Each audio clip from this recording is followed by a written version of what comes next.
Em nome do Pai, do Filho, do Espírito Santo. Amém. Ave Maria, cheia de graça, o Senhor é convosco. Bendita sois vós entre as mulheres, e bendito é o fruto do vosso ventre, Jesus.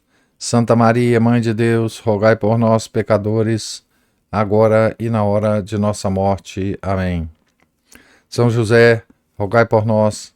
São Felipe Neri, rogai por nós. São João Crisóstomo, rogai por nós. Santo Antonino de Florença, rogai por nós. Nossa Senhora de Fátima, rogai por nós. Em nome do Pai, do Filho, do Espírito Santo. Amém.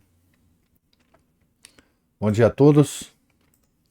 Nós estamos aqui na página 206 da biografia de São João Crisóstomo, escrita pelo padre Félix Arrarás.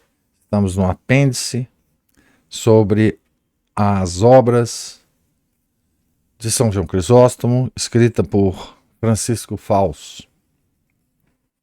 Estamos no tema aqui da antologia das obras, o tema é luta interior. Estamos aqui no segundo trecho escolhido sobre essa temática da luta interior. Não há nada, por fácil que seja, que a nossa tibieza não apresente como difícil e pesado. Como nada há tampouco tão difícil e penoso que o nosso fervor e determinação não o torne fácil e leve. Esse trecho vem do Tratado sobre a Compunção. Outro trecho. As tentações servem, em primeiro lugar, para que percebas que agora és mais forte. Depois, para que tenhas moderação e humildade, e não te empertigues pela grandeza dos dons recebidos, porque as tentações podem muito bem reprimir o teu orgulho. Além disso, a malícia do demônio, que talvez duvide de que realmente o abandonaste o demônio, né? Pode, pela prova das tentações, ter plena certeza de que te afastaste dele definitivamente. Quarto motivo, as tentações tornam-te mais forte do que o ferro mais bem temperado. Quinto, dão-te a melhor prova de como são preciosos os tesouros que te foram confiados, porque se o diabo não tivesse visto que agora estás constituído na mais alta honra, não te atacaria. Homilias sobre São Mateus. O grave não é que aquele que luta caia, mas que permaneça caído. O grave não é ser ferido na guerra, mas desesperar-se depois de receber o golpe e não cuidar da ferida. Um mercador não deixa de navegar por ter sofrido naufrágio certa vez e perdido a carga. Retorna ao mar e desafia as ondas e atravessa os oceanos e acaba por recuperar a sua riqueza. E assim vemos também muitos atletas que depois de grandes quedas conseguiram ser coroados. E muitas vezes aconteceu que um soldado, que primeiro havia dado as costas ao inimigo, depois voltou atrás e lutou como um valente e venceu o inimigo. Muitos, por fim, que negaram a Cristo, forçados pela violência dos tormentos, tornaram depois ao combate e saíram deste mundo cingindo a coroa do martírio. Se cada um destes se tivesse deixado tomar pelo desalento ao primeiro golpe, não teria alcançado os bens que alcançou mais tarde. Assim também tu, querido Teodoro, não deves precipitar-te a ti mesmo no abismo só porque te afastaste um pouco do teu estado. Não. Resiste valorosamente e retorna depois ao lugar de onde saíste, e não tenhas por desonra teres um dia recebido esse golpe. Se visses um soldado que retorna ferido da guerra, não o considerarias desonrado? Desonra é lançar fora as armas e deixar o campo de batalha. Mas enquanto a pessoa se mantiver firme no seu posto e se empenhar em combater, mesmo que seja ferida, mesmo que tenha de retroceder alguns passos, ninguém será tão insensato, nem tão inexperiente nas coisas da guerra, que se atreva a lançar-lhe em rosto. Não ser ferido é próprio somente daqueles que não lutam. Mas aqueles que se lançam com grande ímpeto contra o inimigo, é natural que, vez por outra, sejam atingidos por um golpe e caiam. Isso é o que te aconteceu agora. Quiseste matar a serpente de um só golpe e foste mordido por ela. Mas anima-te. Com um pouco de vigilância, não ficará o menor rastro dessa ferida e até, com a graça de Deus, conseguirás esmagar a cabeça da serpente. Exortação 2 a Teodoro. Olha que coisa bela, né? Essas comparações que São João Crisóstomo faz aqui, né? Da queda pelo pecado, né? Da queda nas tentações, né? E aqui, de um modo geral, as tentações ditas de um modo geral, né? Então, ele compara com várias coisas da vida prática, né? Ele compara um homem caído, né? Pelo pecado, pelas tentações, né? A um mercador que perde toda a carga num naufrágio, né? Ele compara aos atletas, a queda física de um atleta, né? Ele caiu quando ele estava correndo, por exemplo, né? A um soldado na guerra.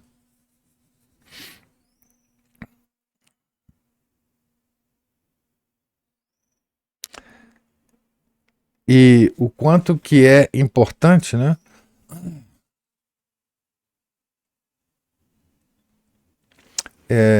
Cada uma dessas pessoas em atos dela físicos, né? O mercador, o atleta, o soldado, quão importante é que cada uma dessas pessoas tenha se levantado e tornado a fazer, a repetir o que ele estava fazendo antes da queda, né? Então, a queda, a nossa luta contra as tentações, né? Elas sempre conterão quedas, né? Certo? Mas o importante é que nós nos levantemos, né? Aqui um outro trecho. Quando falta a nossa cooperação, cessa também a ajuda divina. Melias, São Mateus.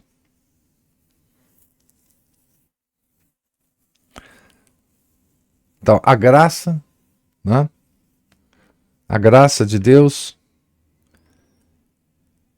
ela depende da nossa cooperação, né? ela é de Deus, e Deus dá a graça a quem Ele quiser, no momento que Ele quiser, mas só aos seus cooperadores. Né? Então, é preciso haver um movimento da nossa vontade, né? Dos nossos atos, para que Deus possa nos escolher e nos dar a sua graça. Um chefe no campo de batalha estima mais o soldado que, depois de ter fugido, volta e ataca com ardor o inimigo, que o que nunca voltou às costas, mas também nunca realizou uma ação valorosa. Os mornos, né? Os mornos, ele está dizendo aqui dos mornos, né? Aqueles que passam a vida na mornidão, né? Comentário, a primeira carta aos Coríntios.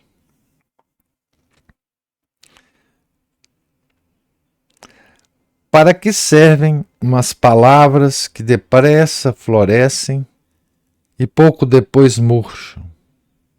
Não. O Senhor exige dos seus uma resistência constante. Homilias sobre São Mateus.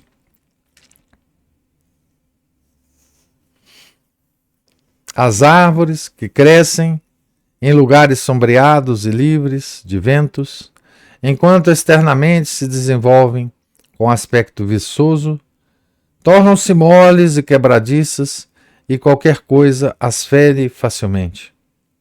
Ao contrário, as que vivem nos cumes dos montes mais altos, agitadas por muitos e fortes ventos, sempre expostas à intempérie e às inclemências, batidas por fortes tempestades e cobertas de neves constantes, tornam-se mais robustas que o ferro.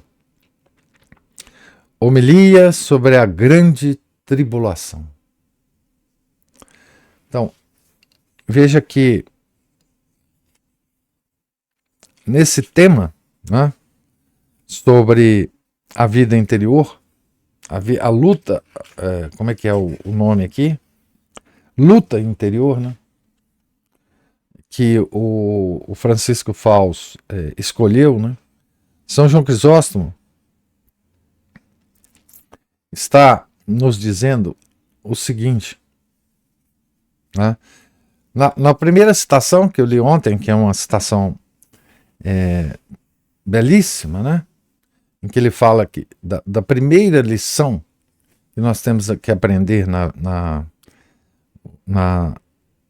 vida espiritual, né? Aquela lição da paciência, né? Com as coisas que acontecem na nossa vida cotidiana. As outras, ele trata das tentações, dos ventos, da batalha, dos naufrágios, das quedas, né? E é um bálsamo ouvir isso, né? Num tempo em que muitos católicos pensam poder viver uma vida limpinhos, né? Sempre limpinhos de pecados, sempre limpinhos de defeitos, sempre e mais ainda, né?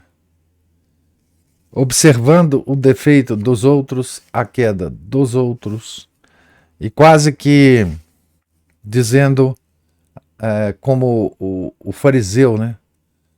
Como o fariseu no templo, né? Na parábola do publicano e do fariseu, né? Olha como eu sou limpinho, olha como eu não caio, olha como eu sou bom, né? Isso é uma das coisas que ataca principalmente os católicos tradicionais, né? Aqueles que vão normalmente à missa antiga, né? e que se consideram a cereja do bolo, né? Aqueles que já se consideram predestinados à salvação, né? Contra aqueles outros católicos, irmãos, que estão perdidos, né? Que aqueles sim vão se condenar, né? Mas eu não, eu sou o puro, né? Então, essa consciência, né? Das nossas quedas, né? Ele dá um outro exemplo aqui muito interessante que eu esqueci de comentar, né? Que é aquele homem que foge ao martírio, né? E depois volta e é agraciado pela graça do martírio, né? Houve muitos desses casos, né? Muitos desses casos na história da igreja, né? Ele diz aqui: muitos, por fim, que negaram a Cristo, forçados pela violência dos tormentos, tornaram depois ao combate e saíram deste mundo cingindo a coroa de martírio. Né?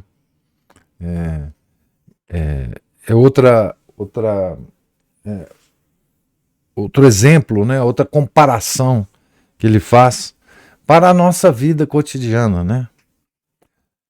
Nós não somos mercadores, nós não somos soldados em luta na guerra, nós não somos mártires na luta contra o Império Romano, né? Mas nós temos uma vida comum, cheia de percalços, cheia de quedas, e essas passagens aqui, né, procuram nos dar a força necessária para, depois da queda, nos levantarmos, né? É uma beleza isso aqui. Agora, uma outra temática chamada amor à pobreza.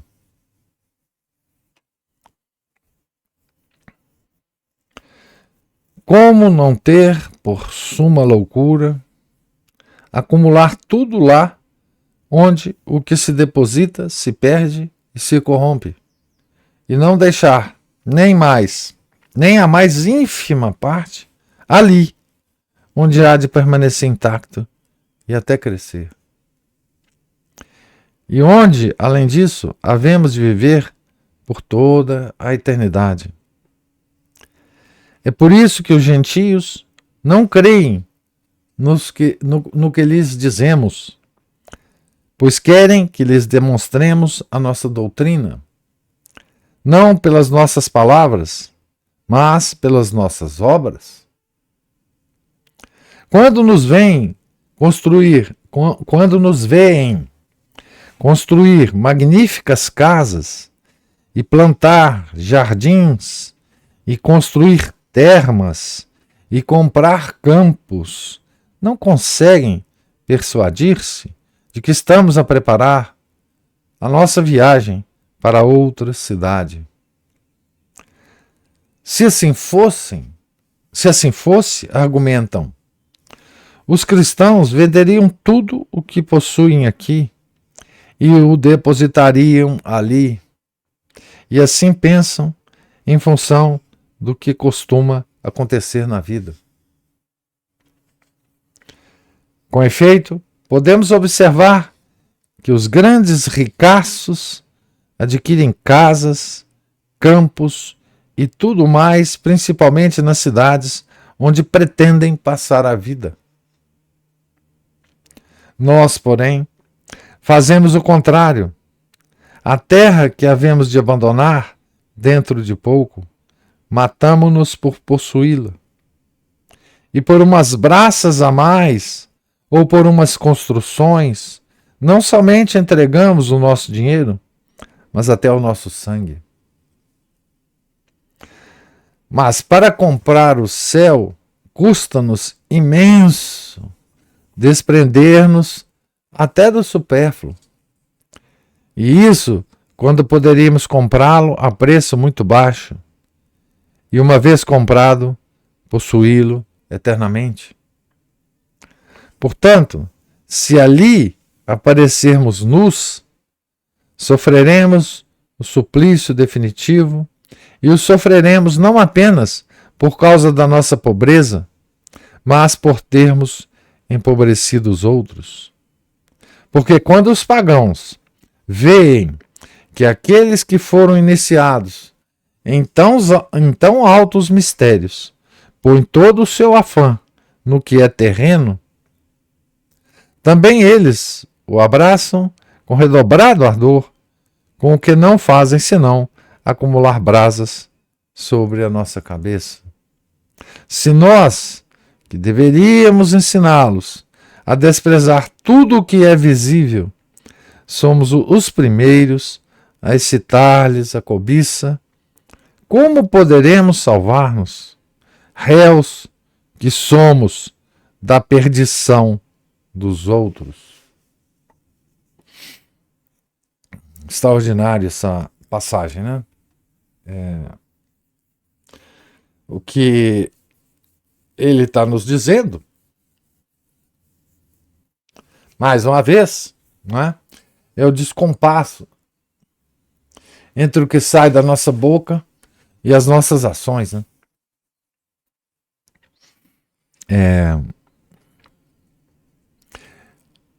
E o quão mais eficiente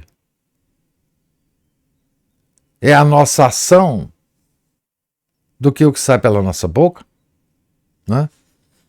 Voltamos aqui àquela temática de sempre, do apostolado do exemplo, né? Se nós pregamos, né, que a vida mais importante é a vida eterna, a vida depois da morte, né? Porque nós cuidamos tanto dessa vida antes da morte, né? Porque acumulamos tantos bens. Ele está falando aqui dos católicos. Porque nós católicos, né, damos esse exemplo de acumular bens, de construir casas magníficas, né, de plantar jardins, de construir termas e comprar campos, né? Veja, São João Crisóstomo encontrou na vida dele muitos clérigos que faziam isso, né? O próprio bispo anterior de Constantinopla, quando ele assumiu, né, vivia nababescamente, né? Nababescamente. Tá? Em várias fases da igreja a gente viu isso, né? Então ele está falando que nós católicos, ele fala assim, nós católicos somos os primeiros a excitar-lhes a cobiça, excitar aos pagãos, chama aqui gentios, né? A excitar, como poderemos salvar-nos, réus que somos da perdição dos outros. Ou seja, esse nosso exemplo faz perder almas. Então nós somos réu da perdição das almas dos outros. Isso no que diz respeito aos bens materiais, ao valor que nós damos aos bens materiais, né? Não só as outras coisas, né? Magnífico esse trecho aqui, né? Homilias sobre São Mateus.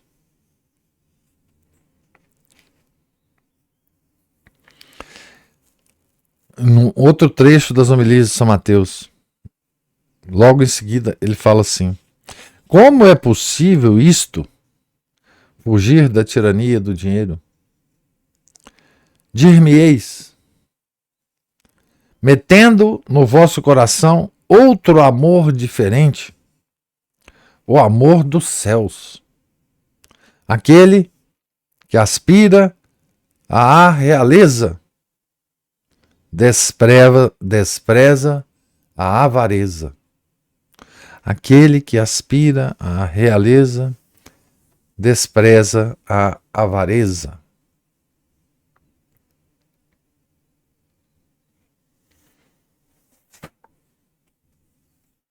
Tirania do dinheiro, né? Hoje nós comemoramos a festa de um santo que lutou contra, no final da Idade Média, né? Lutou bravamente contra a usura, né? Do nascente capitalismo da época dele, né? Santo Antonino de Florença. Ele deixou obras escritas, né? Famosas contra a usura. Uma dos aspectos, né, que a avareza se apresenta para nós, né? Quem aspira à realeza despreza a avareza. Por que queres que aconteça contigo o mesmo que aconteceu com Nabucodonosor? Este levantou uma estátua a si mesmo e de madeira, de forma insensível, esperava que lhe adviria um acréscimo de fama. O vivo queria receber novo brilho daquilo que não tem vida. Compreendes o excesso da sua loucura? Porque, crendo que iria honrar-se a si mesmo, cobriu-se de ignomínia. Efetivamente, como não considerar ridículo um homem que tem mais confiança num objeto inanimado que em si mesmo e na alma viva que há nele, e por isso exalta a tal grau de preeminência a madeira e procura ser glorificado não pelos seus costumes, mas por algumas peças reunidas? É exatamente como aqueles que pretendem brilhar pelo pavimento da sua casa ou por uma bela escadaria, ao invés de brilharem pela sua condição de homens. Nabucodonosor tem hoje muitos imitadores entre nós. Ele quis ser admirado pela sua famosa estátua. Outros querem agora ser admirados pelas suas vestes, pela sua casa, pelas suas mulas, pelos seus carros, pelas colunas que sustentam seus palácios. E, como perderam seu ser de homens, andam de cá para lá, buscando por toda parte uma glória que é o cúmulo do ridículo. Nabucodonosor, né? Ele voltou a Nabucodonosor. Mas ele tinha uma não sei exatamente quando na vida de São João Crisóstomo ele escreveu, né, as homilias, tal ou qual homilias sobre o Evangelho de São Mateus. Mas ele teve uma luta contra uma estátua, né, na vida dele, na própria biografia dele, né, que é a estátua de prata da Eudóxia, né? Foi aquilo que precipitou o martírio de São João Crisóstomo. Foi exatamente uma estátua, né? E aqui ele fala de como que as pessoas, né,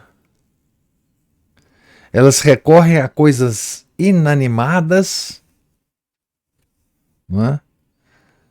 Para procurar uma glória para ele que é ser humano, né? Ele chama isso de loucura, e é claro que é, né? De ridículo, cúmulo de ridículo, né?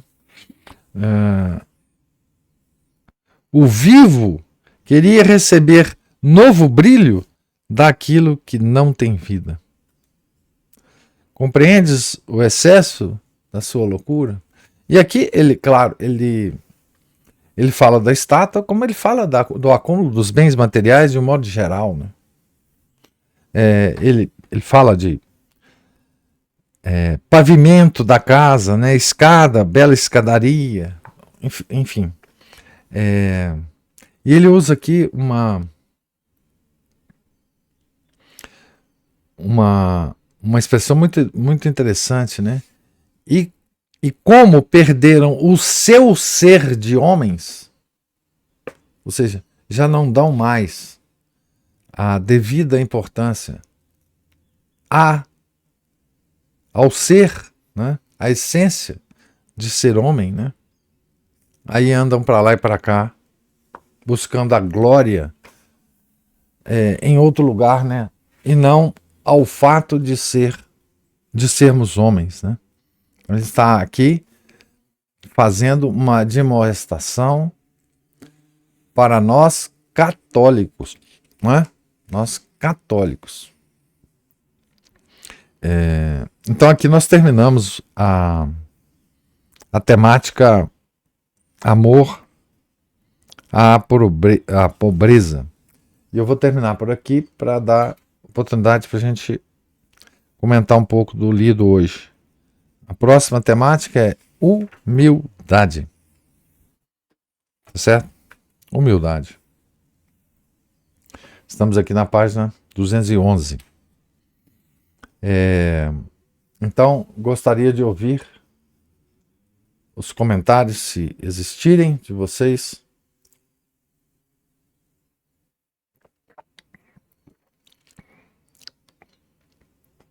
Oi, pessoal.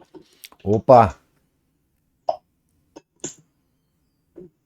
Essa parte última aí que o senhor falou, né, das coisas inanimadas, né, que a pessoa procura para se engrandecer e tal. Essencialmente, cultuar uma coisa inanimada é cultuar um ídolo, é uma idolatria, né? E assim, a quantidade de gente que tem deslumbrada, né, em qualquer meio, seja no tradicional, fora dele, no moderno, no pagão, hoje em dia, assim é demais, né? O pessoal se deslumbra com qualquer coisinha, com coisas, com títulos, sei lá. Bom, Título é uma coisa também. né? Que ele podia ter, enfim, porque bem na época dele não era tão importante isso. Mas o título é isso. Você põe o nome, vírgula, o seu título, né? Isso. Ou então o título, pontinho, seu nome. Tem isso também. Doutor, senhor, sei lá o que for. PhD, não sei o quê. Isso, o PhD que foi vindo, pelo menos nos títulos, né? Apesar de doutor ser um PhD lá. Mas PhD é outra. Dizem que é mais sofisticado, né? Ah, que chique, hein? Primeiro é uma. Como é que fala isso? Não é simplesmente uma palavra, né? É uma sigla. A sigla é uma coisa muito mais sofisticada, né? Nossa. Do que doutor. A gente vê uns artigos assim, a quantidade de sigla que tem, e por exemplo, o americano adora uma siglazinha, né? Se eu tenho que traduzir umas coisas assim, tem que primeiro ir num dicionário de acrônimos e às vezes a mesma sigla, dependendo no mesmo tema, vamos supor assim, medicina. Nossa, medicina é impressionante. 2, 3 significados diferentes, e se passar, por exemplo, também para outros campos, tipo engenharia, economia, aumenta mais ainda. Mesma coisa. Né? No interior tem um sobrenome famoso, né? Fidken, né? Fidken. É o famoso Fidken. Mas esse é tão mais interessante, né? Do que você colocar título, né? Porque esse pelo menos está atrelado a uma pessoa, né? Nem sempre é de uma família rica, mas pelo menos assim, desde que a família seja, assim, não sei como é que honrado, né? Ser uma pessoa decente. Se a pessoa tal, você tem referência, a gente boa, eles colocam todo mundo no mesmo balaio. Apesar também de se for gente ruim, já começa a dar torto, desconversa, sai de perto, né? tem todos os aspectos, né?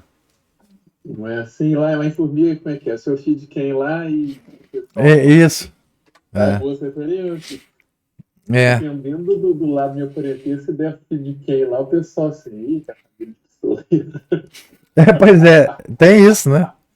E a avó dele era assim, o avô e não sei o quê.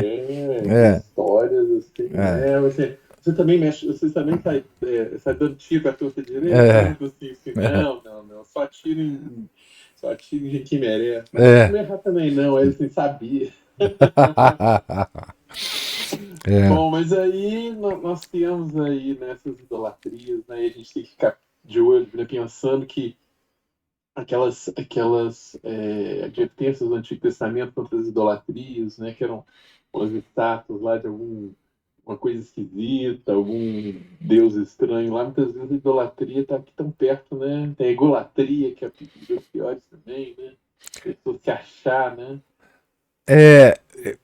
Os deuses antigos, eles continuam a existir, né, Márcio? Quando a gente olha aqueles deuses antigos, eles só mudaram de nome, mas são os mesmos, né? Tem uma deusa aí que tá lá no porto de Elis, nos Estados Unidos. Né? A Estátua da Liberdade era uma deusa, né? Artemis. Eu fui lá no altinho. O Artemis. Artemis era isso, né? Pois é. Já apreciando Rhodes, tinha também um Colosso de Rhodes. O Colosso, Pois é mais ou menos o mesmo estilo. É o mesmo estilo, exatamente. Pois é, presente da França, né? A primogênita, a ex-primogênita da igreja. Exatamente. Já coisa horrorosa. Aqui em Belo Horizonte tem, no Palácio da Liberdade, tem a cabecinha dessa deusa também, num nichozinho lá. Ué. Exatamente. Ela é cultuada no mundo inteiro, né? Principalmente depois do liberalismo, né? Ela se tornou um culto permanente, né? Com rituais permanentes a essa deusa, né?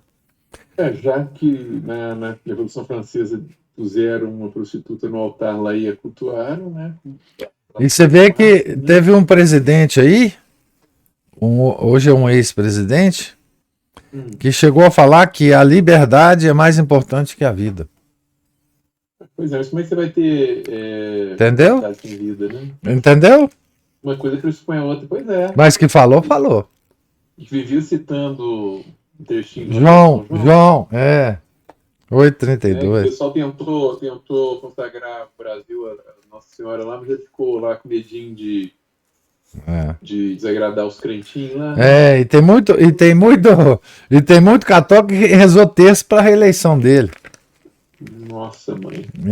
Terrível. Tem. Brasil? Tem. Né? Nós temos. E pessoal que acredita nas faixas mamadas também. Católico tradicional, né? Pois é. Aqueles que já estão salvos, né? Pois é. Como é que é, Juliana? Vocês estão afiadinhos hoje. Uai, mas nós já acordamos assim, né, Márcio? Nosso problema é esse.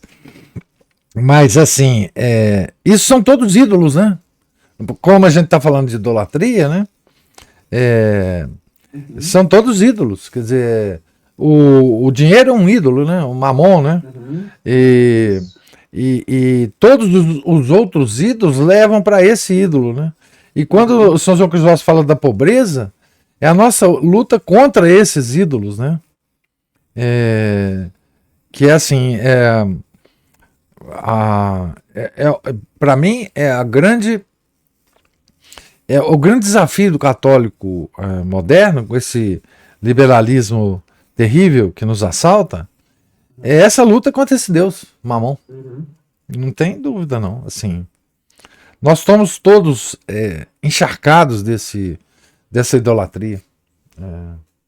E dos ideais que ela traz pra gente, né? O ideal do dinheiro, ele é um ideal que ele não se expressa só na casa ou na estátua, né? Em todos os ideais da sua vida, né?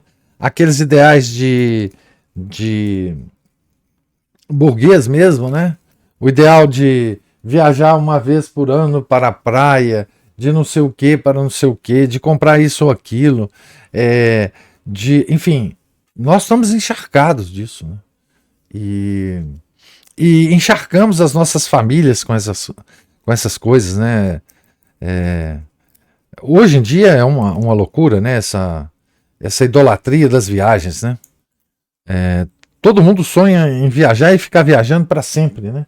Eu não entendo bem isso, não. Mas, então, a gente idolatra esse Deus de forma diferente, né? Enfim, de várias formas.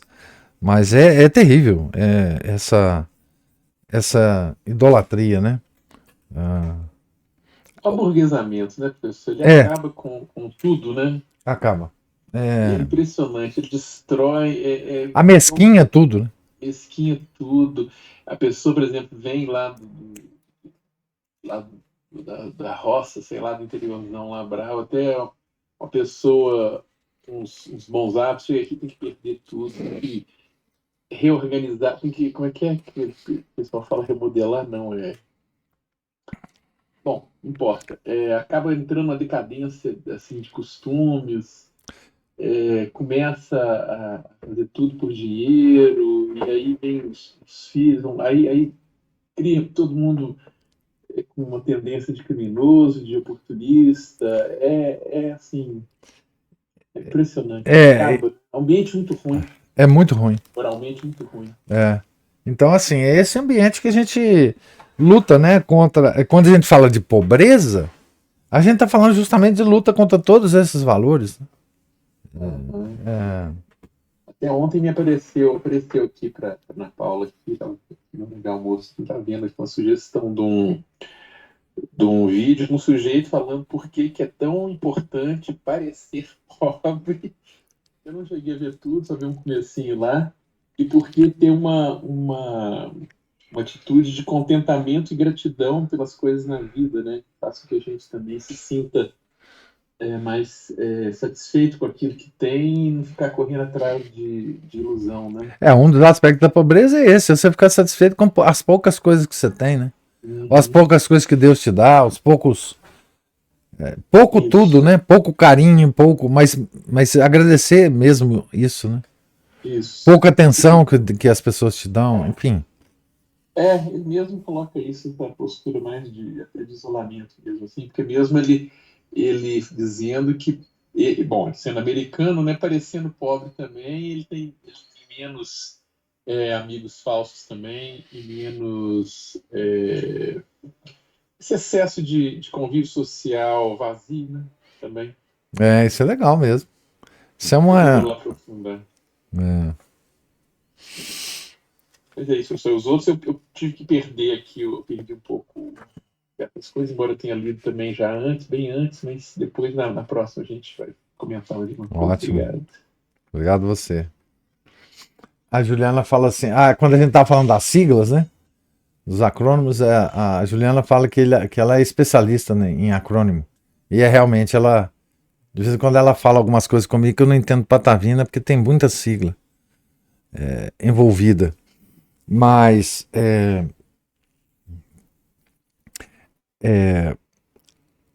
o que é mais interessante em São João Crisóstomo, e mais uma vez, né, acerta o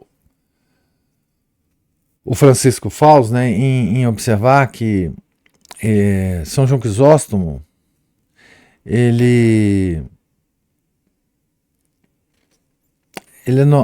fala para as pessoas do seu tempo, para o povo comum do seu tempo.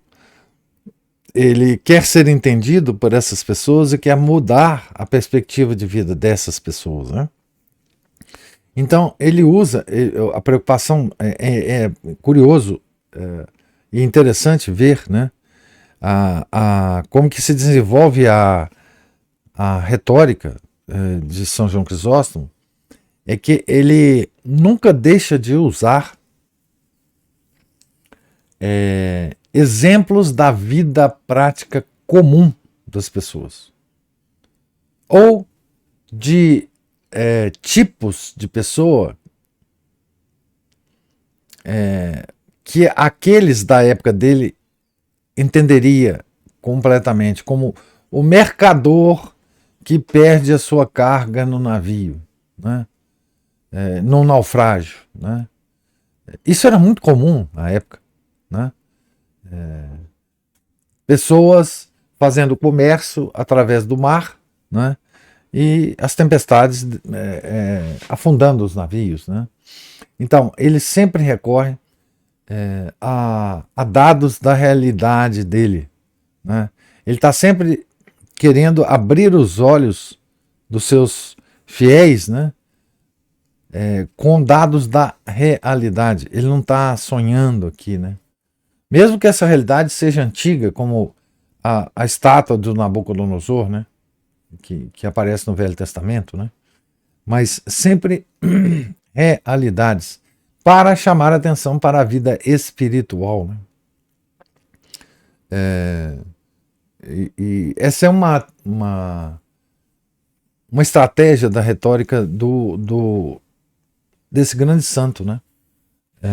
E é muito interessante ver o texto se desenvolvendo a partir desses exemplos, né? Ele pega os exemplos mais simples para, digamos assim, traçar um raciocínio que vai elevando a alma dos fiéis até as coisas mais altas, né? Mas mais alguma observação? Comentário? Então, Deus lhes pague a presença, a paciência, os comentários. Nós estamos aqui na página 211 e voltaremos na semana que vem, na segunda, né? Se Deus quiser. Tenham todos um santo dia, um santo final de semana. Fiquem com Deus. Em nome do Pai, do Filho e do Espírito Santo. Amém. Ave Maria, cheia de graça, o Senhor é convosco. Bendita sois vós entre as mulheres, e bendito é o fruto do vosso ventre, Jesus. Santa Maria, Mãe de Deus, rogai por nós, pecadores, agora e na hora de nossa morte. Amém. São José, rogai por nós. São Felipe Neri, rogai por nós. São João Crisóstomo, rogai por nós. Santo Antonino de Florença, rogai por nós. Nossa Senhora de Fátima, rogai por nós. Em nome do Pai, do Filho, do Espírito Santo. Amém.